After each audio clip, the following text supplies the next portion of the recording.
خدا کا سلام ہو آپ پر، امیر فیصل صاحب اور دیگر پیور ڈسکشن اور ان سب لوگوں پر جو خدا کی تلاش میں ہیں۔ تو میں تو یہاں کی ہوں، تو شروع کریں آپ۔ السلام علیکم ورحمۃ اللہ وبرکاتہ۔ میں پیور ڈسکشن گروپ کی طرف سے محترم زاہد خان صاحب کو خوش آمدید کہتی ہوں، اور ہم سوال جواب کے سیشن کا آغاز کرتے ہیں انشاءاللہ۔ جی محترم فیصل بھائی آج شاید کچھ بزی ہیں فیملی کے ساتھ، تو ہم آغاز کرتے ہیں۔ آج کچھ سوال جو ہیں وہ بعض ممبران نے پوچھے ہیں، وہ میں ون بائی ون آپ کی خدمت میں پیش کرتی ہوں۔ محترم پہلا سوال یہ ہے کہ عام طور پر خیال کیا جاتا ہے کہ سینٹ پال مسیحیت میں تثلیث کا بانی تھا، لیکن اس نے خدا تعالیٰ کی توحید میں ہی آمیزش کر دی تھی، لیکن آپ ہمیشہ فرماتے ہیں کہ وہ بھی فردوس کے ابتدائی جہانوں میں ہے، تو اس کی کیا وجہ ہے؟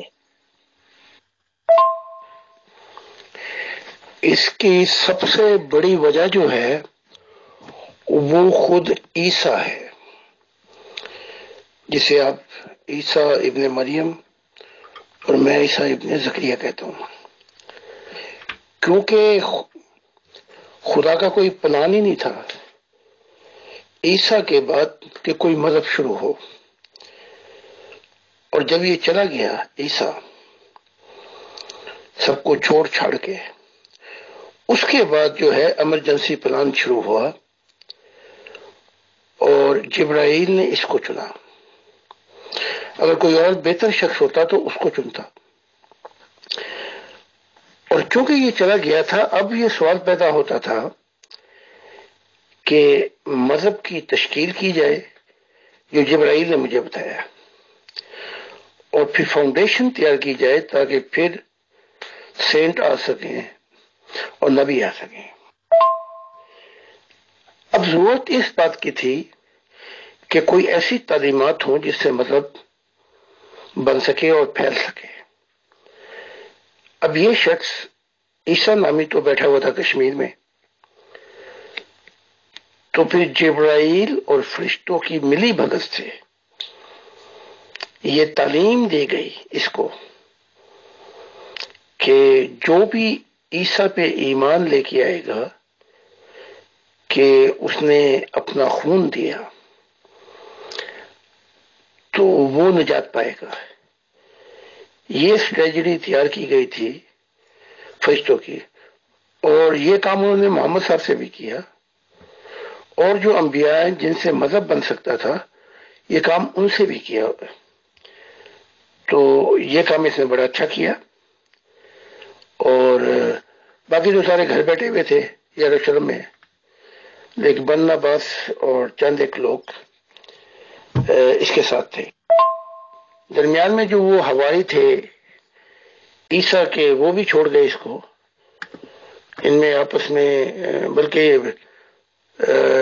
جو سفر کر رہے تھے اس کے ساتھ پول سے بھی اس کی بڑی سخت جھگڑا ہوا، بدتمیزی اور بدخلامی ہوئی کہ تو یہاں پہ بیٹھا ہوا ہے۔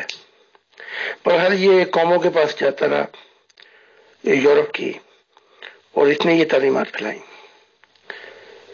تو جو اس کی جزا تھی وہ جبرائیل نے اس کو دلوا دی، جو محمد صاحب کی جزا تھی وہ بھی دلوا دی، جو یہ مرے کٹے تھے ان کی بھی دلوا دی۔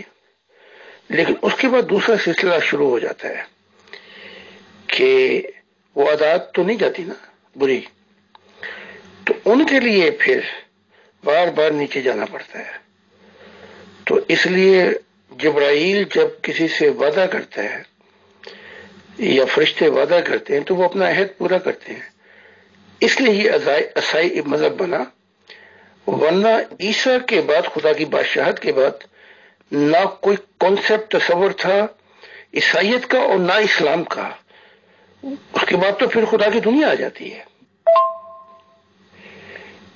کیونکہ عیسیٰ خود ہی اپنا اس کی ایکسپلینیشن دے دیتا ہے، تشریح کر دیتا ہے کہ او فارسی صدوقی. ہمارے دور میں یہ فرقے ہیں، سنی اور یہ شیعہ، Catholic, Protestant. O Pharisee Sadducee, you shut the kingdom of God before men, you do not enter and you don't let enter. تم خدا کی بادشاہت کا دروازہ بند کرتے ہو، نہ تم خود داخل ہوتے ہو نہ اوروں کو داخل ہونے دیتے ہو. تو وہاں تو کانسیپٹ ہی بالکل کلیئر ہے. یہ بعد میں جب یہ کنگڈم آف گاڈ ریئلائزیشن نہیں ہو سکی تو یہ معاملے بعد میں ہوئے ہیں. تو اس نے اپنا جبرائیل نے وعدہ پورا کیا، اور وہ سب کے ساتھ کرتا ہے جو جب مذہب کی تشکیل کرنی ہوتی ہے.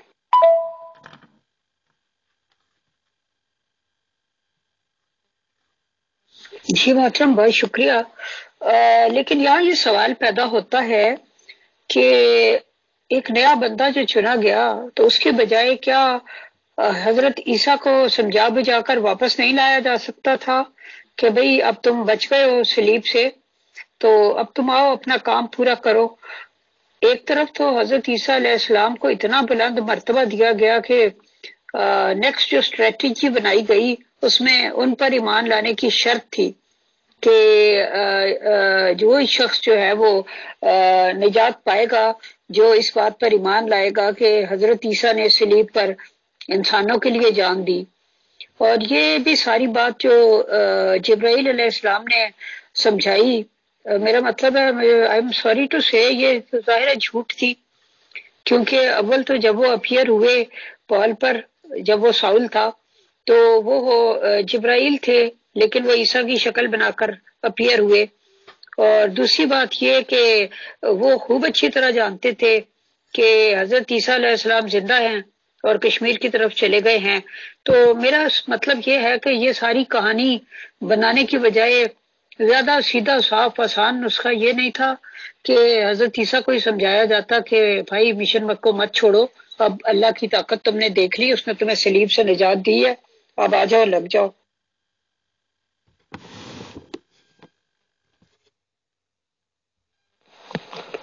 بہت اچھا سوال ہے، لیکن یہاں مدی سست اور گواہ چست.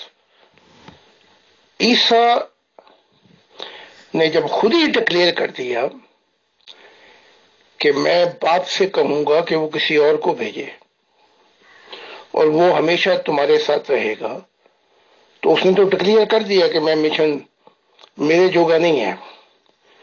پھر اس نے کہا جو آنے والا ہوگا وہ بہت آسان الفاظوں میں تم سے بات کیا کرے گا، تمثیلی باتیں نہیں کیا کرے گا کہ تمہیں سمجھ نہ آ سکیں اور تم اس کو اس کے پھلوں سے پہچان لو گے. دیکھیں نا، آپ باکسنگ رنگ میں ہے، ٹرینر کیا کر سکتا ہے اگر آپ جس کی تربیت کی ہو وہ خود ہی ہاتھ کھڑے کر دے؟ تو یہاں سے پتہ لگتا ہے کہ اس نے ڈکلیئر پہلے ہی کر دیا کہ میں نہیں کر سکتا. اس کے بعد دوسرا موقع ملتا ہے جب کہا کہ یہ عیسیٰ نے کہ تھامس کو تو جا اور پتہ کر کیا ہو رہا ہے. تو وہ گیا، اس نے آ کے بتایا وہ جو تیرے حواری ہیں وہ تو بیٹھے ہوئے ہیں ہاتھ پہ ہاتھ رکھ کے. وہ شخص جس نے عدالت میں جھوٹی گواہیاں تھیں، پکڑانے والا تو یہ یودا اسکوٹی ہے، لیکن جو پورا کیس تیار کیا یہ ساؤل تھا جسے آپ پاؤل کہتے ہیں. تو کراس پہ چڑھوانے والا تو یہی ہے، اسٹیفن کو مروانے والا بھی یہی ہے جو نبی تھا، ایک رسول ان میں سے. اب اس نے آگے بتایا کہ وہ جس نے تیری صف لپیٹ دی تھی اسے وہ کہتا ہے کہ مجھے عیسیٰ دکھائی دیا اور اس نے مجھے یہ مشن دیا کہ جو کوئی بھی خدا کے بیٹے پہ ایمان لے کے آئے گا کہ وہ ان کے لیے کراس پہ چڑھا، اس کو نجات ملے گی. تو موقع تو خدا نے دیے، اٹھ کے چلا جاتا، کہتا تھامس میں چلتا ہوں.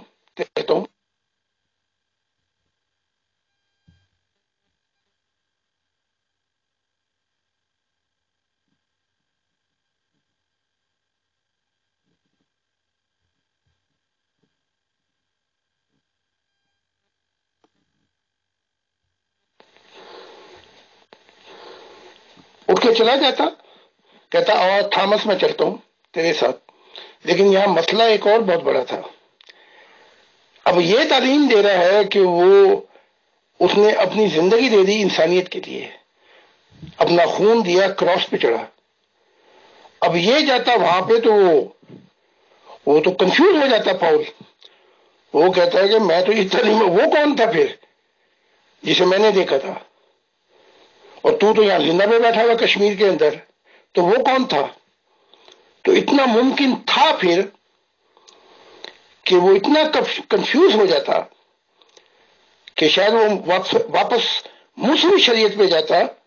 وہ کہتا ہے یہ تو پھر شیطان نے مجھے ادھر اکسایا کہ وہ مر گیا اور یہ کشمیر میں بیٹھا ہوا زندہ. تو پھر اس نے اس کی خبر لینی تھی عیسیٰ کی.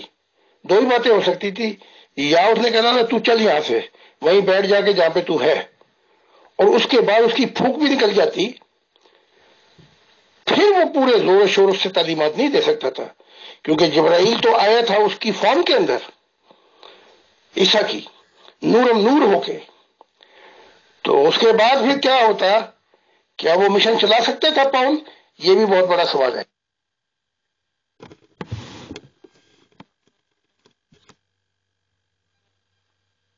محترم فاروق خان صاحب، میری آپ سے بہت ہی مؤدبانہ درخواست ہے کہ اس وقت ایک سیشن ہو رہا ہے جس میں آپ کا بار بار میسیجز بھیجنا انٹرپشن کا باعث بن رہا ہے، کیونکہ کنسنٹریشن نہیں رہتی. تو آپ برائے کرم، یہ صرف 1 گھنٹے کا سیشن ہے، تو اس دوران آپ برائے کرم ذرا ایک پیسفل ماحول رہنے دیجئے اور کوئی میسج نہ بھیجیے.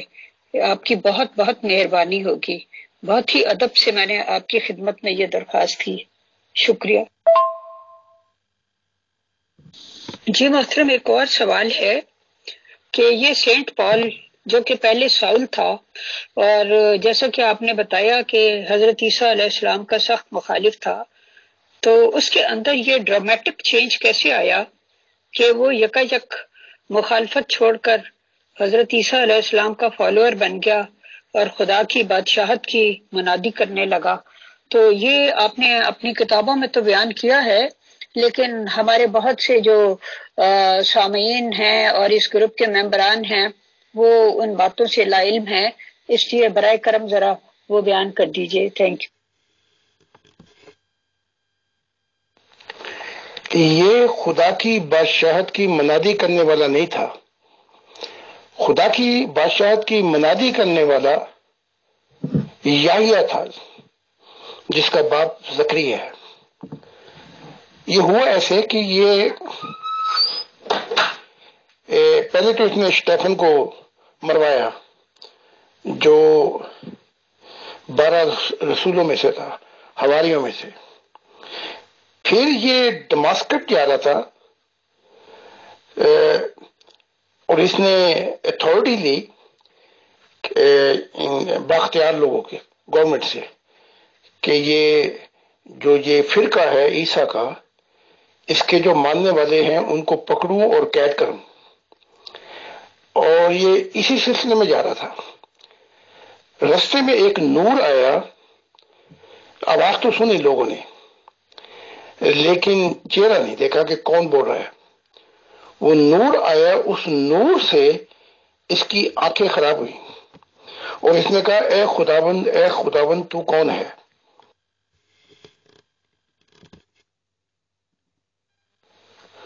نور میں سے آواز آئی کہ میں خداوند، میں وہی ہوں عیسیٰ، اور اے پاؤل اس آرے کی یہ جو آرا ہے اس پہ پاؤں ٹھڈا مارے گا تو تیرا پاؤں کٹ جائے گا. تو اس نے کہا اے خداوند تو ہے؟ اس نے کہا ہاں میں ہی ہوں. بس یہ ڈر گیا، پھر خوف زدہ ہو گیا. لوگ اس کا ہاتھ پکڑ کے لے کے آئے ہیں دماسکس، اور وہاں پھر ہنیا کو دکھائی دیا خواب میں.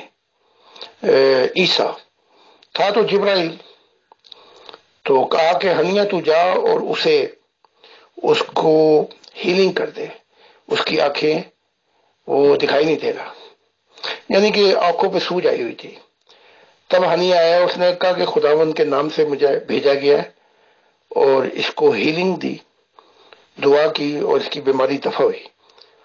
تو اس کے بعد یہ جو ہے اب یہ کہتا ہے کہ خداوند جو آیا ہے اس نے he gave his life, whoever shall believe him will find a everlasting eternal life. جو کوئی بھی ایمان لے کے آئے گا یعنی کہ عیسیٰ پر, خداوند پر, وہ ہمیشہ کی زندگی پائے گا. یہ تھیوری تھی جو اس نے قوموں کو سنائی, اور لوگ دھڑ دھڑ ایمان لائے. کیونکہ آسان چیز پر ایمان لانا انسانوں کی زیادہ نیچر ہے. جیسے محمد صاحب نے کہا کہ اگر مر بھی گئے ادھر تو ادھر ہورے انتظار کر رہے ہیں تمہارا, یعنی کہ اس سے بھی بہتر حسین اور خوبصورت. تو جذبہ اور جوش دلایا گیا تو صحابہ مرنے مارنے کے لیے تیار ہو گئے. تو ادھر بھی یہ بڑی آسان تھیوری تھی مذہب بنانے کے لیے کہ جو کوئی ایمان لے کے آئے گا. لوگ پہلے ہی ڈرے ہوئے تھے اور ڈرے رہتے ہیں, دنیا سے بھی ان کی مصیبتیں ہیں, بڑی دنیا کی فکریں ہیں اور بڑے بڑے مسائل ہیں. تو وہ کہتے ہیں اچھا ایمان لے آؤ تاکہ ہمیں آگے جنت ملے گی اور نجات ملے گی. یہ وہ ہے جو فلسفی تیار کی گئی ملی بھگت سے جبرائیل کی, اور اس نے پھر یہ مذہب بنایا جبرائیل نے. اور یہ سب سے بہتر شخص تھا جس نے اس مذہب کی بنیاد رکھی اور اپنا کام پورا کر کے دکھایا. جی محترم, جزاک اللہ. ایک ممبر کا سوال ہے کہ کیا ایسا نہیں تھا کہ پال نے یہودیوں کی ساری شریعت ہی تبدیل کر دی؟ اول تو ان کی شریعت کا جو سب سے پہلا وہ تھی کمانڈمنٹ تھی, وہ ایک اللہ پر ایمان لانا تھا, اور اس کے بعد وہ قربانی وغیرہ جو کرنے کا رواج تھا تو دمبے کی قربانی کیا کرتے تھے جس سے ان کے گناہ بخشے جاتے تھے. لیکن پال نے حضرت عیسیٰ ہی کی صلیب پر قربانی کا تصور پیش کر کے حضرت عیسیٰ کو خدا کا درجہ دے کر اپنے مشن کو آگے بڑھایا. اس بارے میں آپ کیا فرماتے ہیں؟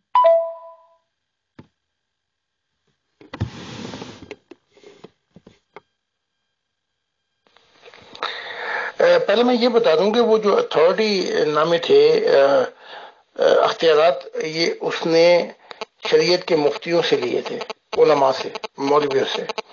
اچھا اب آتے ہیں سوال کی طرف. انتہا پسندوں کا یہی حال ہے, پہلے انتہا پسند ادھر اور اس کے بعد انتہا پسند ادھر. یہ پول کی نیچر تھی جو آپ نے دیکھی. تو اس نے اس کے بعد جو کانسیپٹ پیش کیا, اس نے تو پھر عیسیٰ کو مڈل پوائنٹ بنا کے پیش کیا نا, کہ جو بھی آئے گا, جو بھی نجات پائے گا وہ عیسیٰ کی, اگر وہ ایمان لے کے آئے گا تب پائے گا. تو پہلے یہ ادھر تھا, بکرے پہ بیٹھ جاتا تھا, اور اس نے یہاں تک بھی کیا جو میں آپ کو بتانے لگا ہوں. اس کی 3 ملاقاتیں ہوئی ہیں عیسیٰ سے, یسوع سے, جسے ایمانویل بھی کہتے ہیں کہ خدا ہمارے ساتھ ہوگا.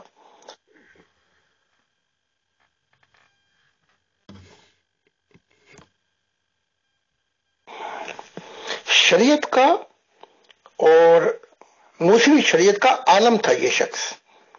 جو 3 ملاقاتیں ہوئی جو عیسیٰ نے مجھے بتائیں, ان میں اس نے دلائل سے بات کی ہے پرانے عہد نامے سے, کہ ملاکی کے اندر یہ لکھا ہوا ہے کہ وہ آئے گا خداوند کا جلال, اس سے پہلے وہ علایا کو بھیجے گا. اس نے کہا اگر وہ علایا پہلے آئے گا تو کا ہے ترخان کے بیٹے, تو کیسے مسیح بن بیٹھا؟ یہیں سے ساری کنفیوژن اور اس کی انتہا پسندی شروع ہوتی ہے. تو جب عیسیٰ جواب نہیں دے سکا تورات کے علم پر, اس کا علم زیادہ تھا پال کا, تو عیسیٰ نے یہ جواب دیا اگر ماننا چاہو تو میں ہی ہوں وہ. اس سوال سے یہ مطمئن نہیں ہوا, اس کے بعد اس نے جتنے یہ یہودیوں کے یہ عبادت گاہیں تھی، اس نے گھوم کر اس نے مخالفت کی اور عیسیٰ کے خلاف اور بیسس تیار کی کہ اس کو ٹھکانے لگایا جائے۔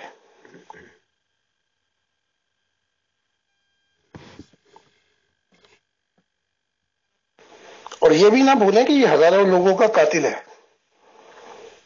اور اگر عیسیٰ کو ٹھکانے لگانے کے بعد یہی کام کرتا تھا، یہ سول تھا، اس نے اسٹیفن کو بھی قتل کروایا، بلکہ یہ بیٹھا ہوا تھا وہاں پہ۔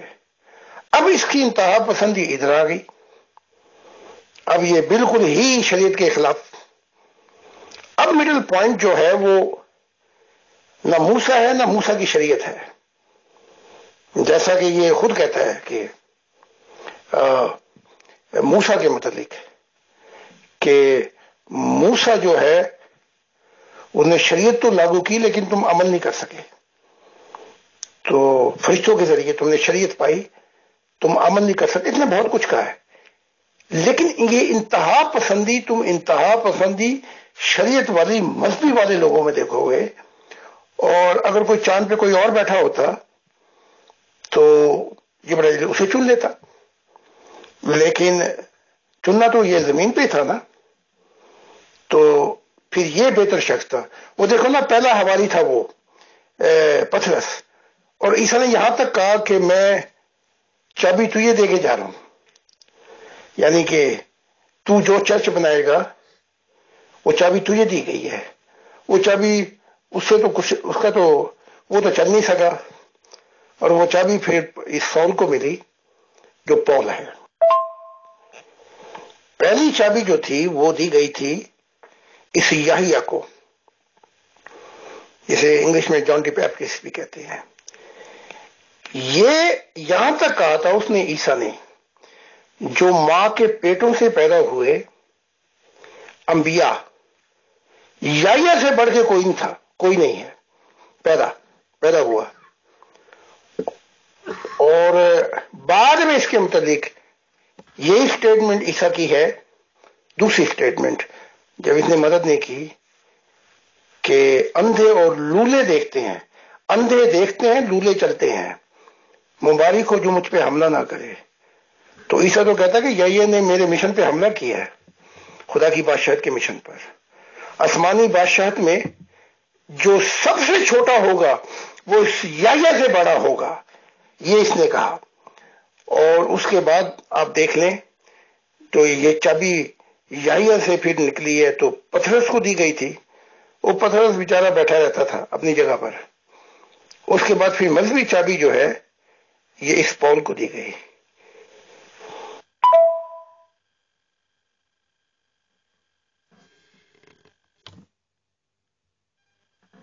شکریہ۔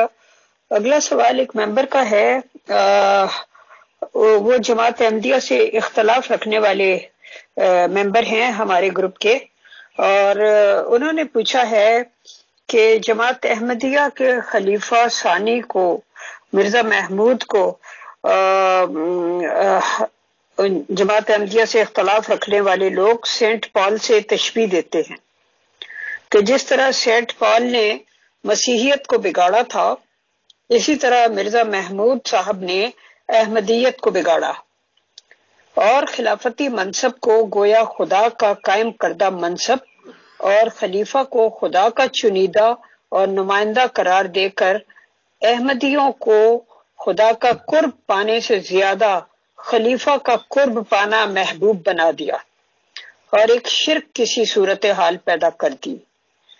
تو اس کے بارے میں آپ کیا کہتے ہیں؟ کیونکہ آپ نے اکثر فرمایا کہ آپ نے مرزا محمود کو بھی بہت اچھے جہانوں میں دیکھا، اور آپ نے یہ بھی فرمایا کہ وہی ذکی غلام تھا۔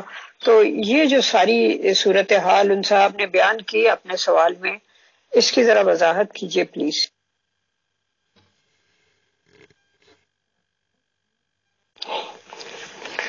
میں محمود کو پاؤل سے تشبیہ نہیں دوں گا، سوال ہی نہیں پیدا ہوتا،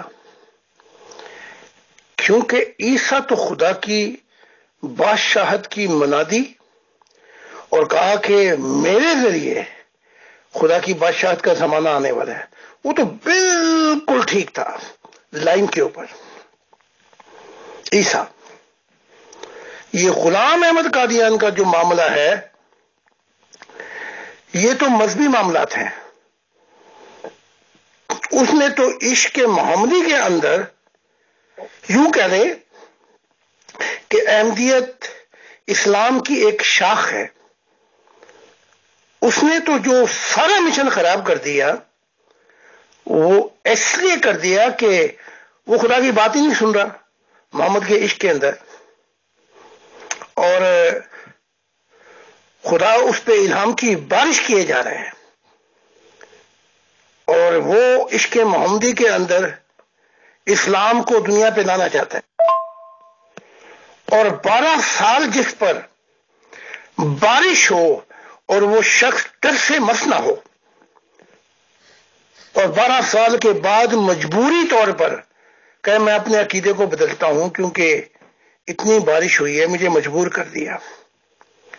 اس کے بعد اس سے کیا توقع رکھی جا سکتی ہے جب خدا نے کہا کہ ہجرت کر، اور ہجرت تک تو ان کو پتہ ہے احمدیوں کو، لیکن اصل بات بتائی نہیں کہ خدا چاہتا ہے بالکل یہ انگلینڈ ایسے ہی تھا جیسے عیسیٰ کے زمانے میں روم. چل یہاں سے ہجرت کر، اور ہجرت کر کے جاتا تو اگلا اپنا پلان رکھتا، منصوبہ خدا کہ مذاہبوں کی دنیا کو چھوڑ، جیسے خدا نے مجھے کہا چھوڑ اس شریعت کو، چھوڑ اس اسلام کو. وہاں تک تو بات ہی نہیں پہنچی. تو یہ میاں محمود صاحب جو ہیں یہ کیسے پول ہو گئے؟ یہ تو مذہبی معاملات ہیں. اب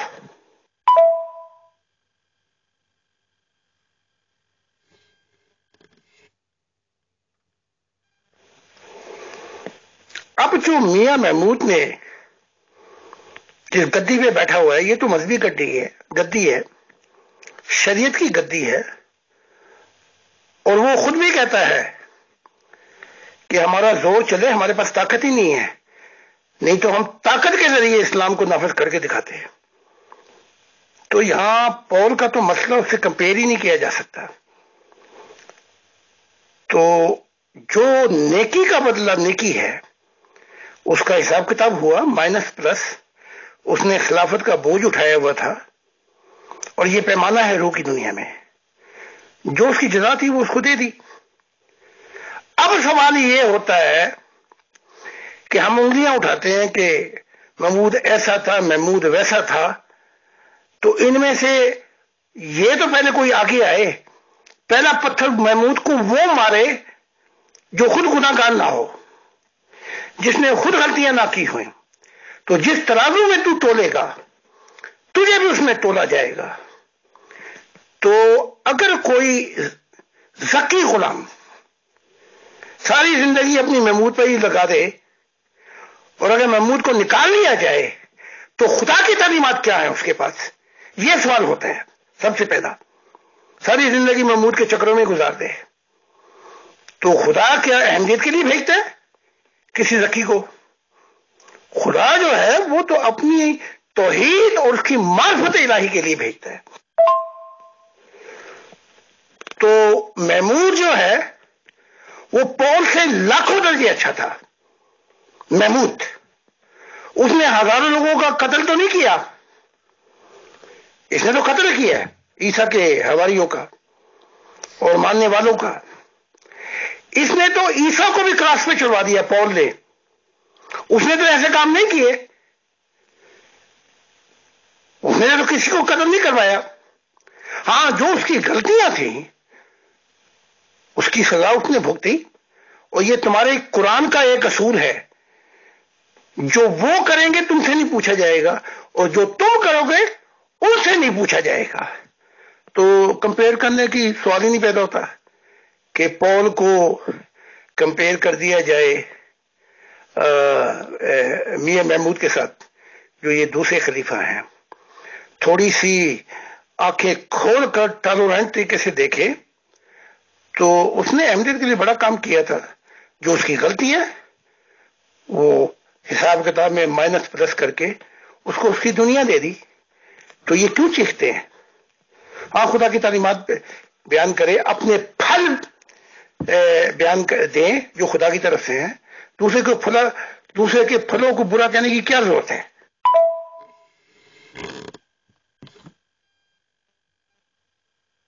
جی محترم, بہت بہت شکریہ. ایکچولی ظاہر ہے کہ آپ ایک ایسے منصب پر ہیں کہ لوگ آپ سے سوال کرتے ہی ہیں, تو کوئی بات نہیں, سوال ہر قسم کا آ سکتا ہے. تو اگر آپ سختی سے جواب دیں گے تو سوال کرنے والے ڈسکریج ہو جائیں گے اور وہ آئندہ سوال نہیں بھیجیں گے. ابھی بھی آپ یقین کریں کہ اگر کوئی آڈیو میں بھیجتا ہے تو وہ کہتا ہے کہ میری آواز نہ آئے سامنے, کیونکہ وہ اپنی آئیڈینٹی چھپانا چاہتے ہیں کہ ہو سکتا ہے آپ سختی میں غصے میں انہیں کوئی ایسا برا بھلا کہہ دیں تو انسان اپنی توہین محسوس کرتا ہے. اس طرح جو لوگ لکھ کے بھیجتے ہیں وہ بھی کہتے ہیں کہ پلیز ہمارا نام لیے بغیر پوچھے. تو مطلب ہے کہ وہ پھر بس میں صرف آپ کی توجہ دلانا چاہتی تھی کہ کوئی بات نہیں, ٹھیک ہے, لوگوں کے اوپینین مختلف ہو سکتے ہیں, لیکن وہ آپ سے گائیڈنس چاہتے ہیں تو ان کے ساتھ شفقت کیجیے. اس کے بعد میں اگلا سوال کرتی ہوں.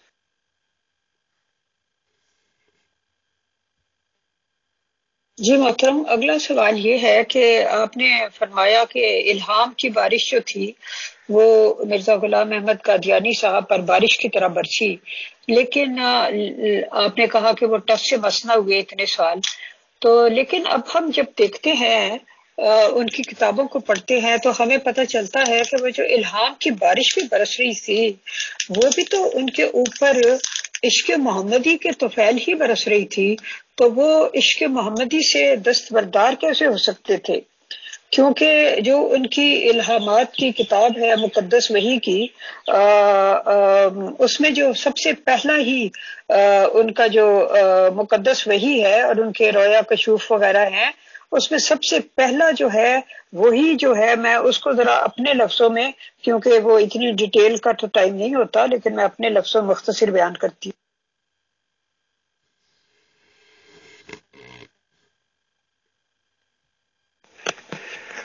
مجھے معاف کرنا, یہ جذبہ جوش اور محبت میں یہ الفاظ زبان سے نکلتے ہیں, یہ غصے میں نہیں نکلتے. تو تھوڑا سا میں فرق بتا دوں. جب میں لیکچر اور سیمینار دے رہا ہوتا ہوں تو پہلے ہی میں ان سے معافی مانگ دیتا ہوں کہ کیونکہ یہ روحانیت کا مضمون ہے اور جو جواب میں آپ کو دے رہا ہوتا ہوں وہ مشاہدے کی دنیا کو سامنے رکھ کے دے رہا ہوتا ہوں. تو خدا را تھوڑا سا خیال کرے, میں پورے دل سے بات کر رہا ہوتا ہوں.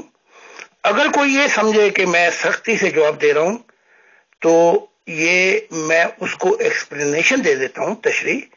بالکل نہیں, بس یہ اونچی آواز جو ہوتی ہے, یہ زبان کے پیچھے جو چیز ہے, اس میں مشاہدات اور سفر الہی ہے.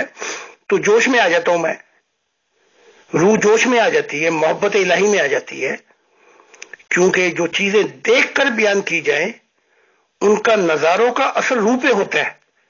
تو پلیز مجھے معاف کیجئے, میں بالکل غصہ نہیں کرتا اس بات پر.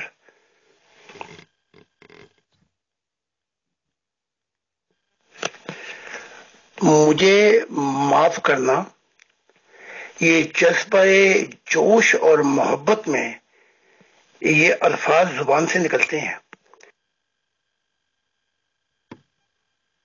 سوری محترم, میں نے اتنا لمبا سا میسج وہ کیا تھا, ریکارڈ کیا تھا, لیکن وہ ضائع ہو گیا.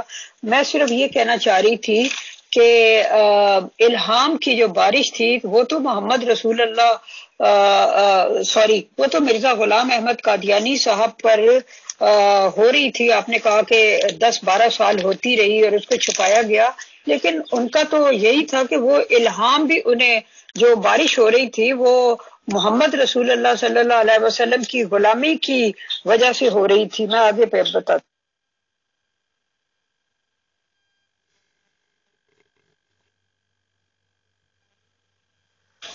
کیونکہ ان کی جو رویا اور کشوف کی کتاب ہے مقدس وحی تذکرہ کے نام سے، اس میں جو انہوں نے اپنا ایک سب سے پہلا جو کشف بیان کیا ہے یا رویا ہے، اس میں بھی وہ رسول پاک صلی اللہ علیہ وسلم ہی کو دیکھتے ہیں کہ اس میں بھی انہی کا ذکر اور چرچا ہو رہا تھا۔ تو پھر انہوں نے پوچھا کہ وہ کہاں تشریف فرما ہے، تو لوگوں نے کہا ساتھ والے کمرے میں ہیں، یہ وہاں پہنچے اور اس کے بعد انہوں نے ان سے پوچھا کہ اے احمد تمہارے ہاتھ میں کیا ہے؟ تو وہ کہتے ہیں کہ میں نے دیکھا تو میرے ہاتھ میں ایک کتاب تھی جس کا نام کتبی تھا اور وہ میری اپنی تصنیف تھی۔ تو جب نبی کریم صلی اللہ علیہ وسلم نے وہ میرے ہاتھ سے لی تو وہ ایک خوبصورت سا بڑا سا پھل بن گیا، جسے رسول اللہ صلی اللہ علیہ وسلم نے چیرا تو وہ شہد اتنا نکلا اس میں سے رس کہ ان کی کوہنیوں تک بھیگ گئی۔ اور پھر وہاں ایک دروازے کے پاس ایک مردہ پڑا تھا، ایک کاش اسے کھلائی گئی تو وہ زندہ ہو گیا۔ اور اس سے باقی انہوں نے کچھ کھائیں، کچھ مطلب ہے کہ پتہ نہیں اس مردے کو کھلا دی جو زندہ ہو گیا تھا۔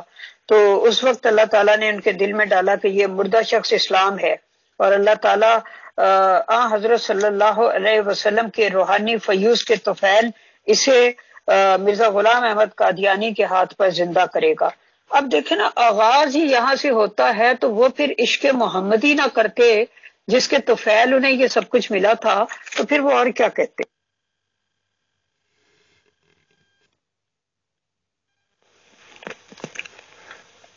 ایک خدائی اصول بتا دوں میں آپ کو توحید کا، نبی رستہ تو ہو سکتے ہیں، منزل نہیں ہو سکتے۔ میں سارے نبیوں کی ناراضگی مول لینے کے لیے تیار ہوں، کجا اس کے خدا مجھ سے ناراض ہو۔ یہی بات عیسیٰ نے کہی تھی، موسیٰ تمہاری شکایتیں کرتا ہے، میں تمہاری خدا سے شکایت نہیں کروں گا۔ اس نے بات کھول کے سامنے رکھی، اور میں ان نبیوں کو جانتا بھی ہوں اور محمد صاحب کو بھی جانتا ہوں۔ جب میں خدا کا انتظار کر رہا تھا جنگل میں تو یہ اپنے اپنے مشن لے کے آئے تھے۔ کیا یہ ان کی سمجھ میں نہیں آئی یہ بات کہ میں خدا کا انتظار کر رہا ہوں، خدا آئے گا تو مجھے نئی دنیا دے گا۔ اب یہ ہے اصل بات، یہ ہے پہلے تو یہ پتا کراؤ نا کہ خدا نے کیا کیا الہام کیے۔ یہ تو غلام احمد قادیان عالم ارواح میں مجھ سے اب بتا رہے ہیں نا کہ خدا نے مجھ سے کیا کیا کام لینا چاہتا تھا۔ تو جو محبت کرنی ہے محمد سے کرو، لیکن خدا کو کی توحید اور اس کی معرفت اور جو وہ کہہ رہا ہے اس کے بیچ کے اندر اگر مجھے تمام انبیاءوں کو ٹھوکر بھی مارنی پڑے تو میں یہ کام کروں گا، کیونکہ میں خدا کے سامنے بیٹھا ہوں اور بار بار بیٹھتا ہوں۔ خدا میری آنکھیں چومتا ہے اور میرے ماتھے کو چومتا ہے، اس نے یہ سارے راز مجھ پہ کھول دیے ہیں۔ اس لیے انبیاء اپنی جگہ اور خدا اپنی جگہ۔ تو خدا کے بعد یہ کون سی آیات، یہ کون سی باتیں پیش کریں گے؟ ہجرت کا جو کہا گیا تھا کہ انگلینڈ چلا جا، بالکل یہی کام کروانا تھا جب یہ پہنچ جاتے، کیونکہ عیسیٰ کے لیے روم تھا، ان کے لیے انگلینڈ تھا، کیونکہ اس وقت انگلینڈ کی کالونیاں بڑی تھیں۔ سب سے پہلا کام خدا نے یہی کروانا تھا کہ مذہب کو چھوڑ، شریعت کو چھوڑ، لیکن وہاں تک تو بات ہی نہیں پہنچی۔ اس کے بعد دوسرا کام خدا نے یہ کروانا، اب میں تجھے نئی دنیا دیتا ہوں۔ تو اس کے بعد جو ہے وہ تو کام ہی نہیں ہوا، وہ تو سارے عشقی محمدی کے اندر کام ہوئے۔ اور یہ بھی آپ کو آخری بات بتا دیتا ہوں کہ نبی، کوئی نبی کسی کو نبی نہیں بنا سکتا، یہ میں نے خدا کے منہ سے سنا ہوا ہے، کسی کی مجال ہی نہیں، بلکہ فرشتے بھی تلاش کرتے ہیں، اور ہاں کرنے والا پھر خدا کی ذات ہوتی ہے، اتھارٹی دی ہوتی ہے ان کو۔ تو وہ جو الہام ہے وہ جو بتا رہے ہیں آپ کہ مجھ سے خدا نے یہ کام لینے تھے، یہ کام لینے تھے، اور پھر یہاں تک بھی کہا اپنی زبان سے کہہ دیا ہے، کیونکہ وہ جانتے تھے کہ وہ بھید کیا ہے پیچھے. اگر میرا کام ہی نامکمل رہے تو چاہے خدا مجھے 7ویں آسمان پہ بٹھا دے. غلام احمد قادیان کا کام بالکل نامکمل رہا. یہاں خدا کی بادشاہت آنی تھی، وہ نہیں آئی. آیا کیا؟ ایک اسلام کی اور شاخ آ گئی بس.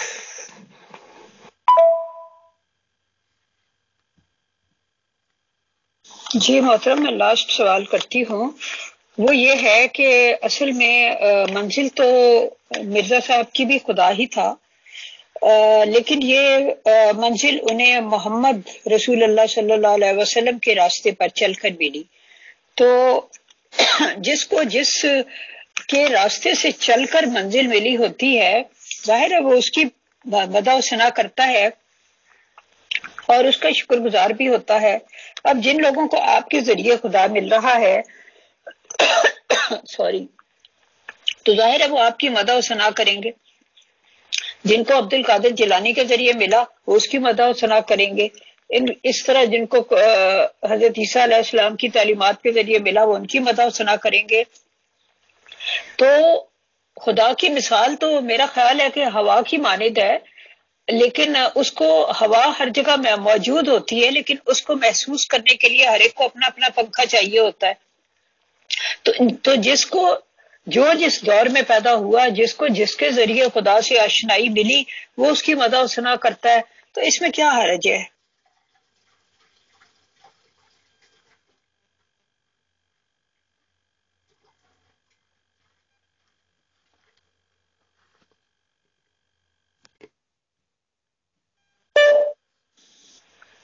جی محترم حاضرین، میرا خیال ہے کہ زاہد خان صاحب چلے گئے ہیں کیونکہ ان کے پاس آج صرف 1 گھنٹہ تھا اور وہ 1 گھنٹہ ہو گیا. تو نو پرابلم، ہم اپنا یہ لاسٹ سوال جو ہے وہ انشاءاللہ تعالی اگلی دفعہ پوچھ لیں گے. تو آپ سب کی تشریف آوری کا بہت بہت شکریہ، اور محترم زاہد خان صاحب کا بھی بہت بہت شکریہ. تو خدا حافظ و ناصر. اب میں گروپ کی سیٹنگ چینج کر دیتی ہوں.